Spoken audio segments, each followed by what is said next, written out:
আপনার date of birth দিয়ে জানুন আপনার ইষ্টদেবকে। দেখুন, কুলদেব এবং ইষ্টদেব এই দুটোর কনসেপ্ট কিন্তু টোটালি আলাদা। ঠিক আছে? ইষ্টদেব হলো সেই দেব বা দেবীর এনার্জি যেটা আপনার শরীরের এনার্জির সাথে সব থেকে বেশি কানেক্টেড।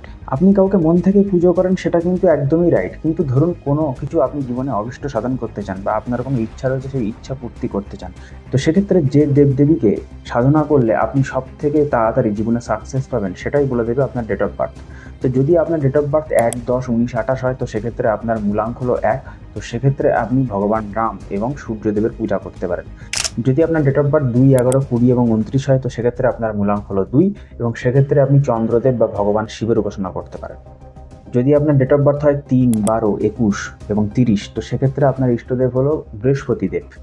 ঠিক আছে? বা ভগবান বিষ্ণু বা লর্ড শ্রীকৃষ্ণকে আপনি উপাসনা করতে পারেন। তো সেক্ষেত্রে আপনি আপনার জীবনে সাকসেস সব থেকে তাড়াতাড়ি পাবেন। যদি আপনার ডেট অফ বার্থ হয় 4-13-22, তো সেক্ষেত্রে আপনার মূলাঙ্ক হলো 4 আর আপনাকে রেগুলেট করছে রাহু। তো সেক্ষেত্রে আপনাকে দেবী সরস্বতী এবং দেবী দুর্গার উপাসনা করা উচিত। তো ভিডিওতে দেওয়া ইনফরমেশনটা যদি ইনফরমেটিভ হয়, তো ভিডিওটা একটু লাইক করে দেবেন এবং চ্যানেলটাকে একটু সাবস্ক্রাইব করে দেবেন। হরে কৃষ্ণ।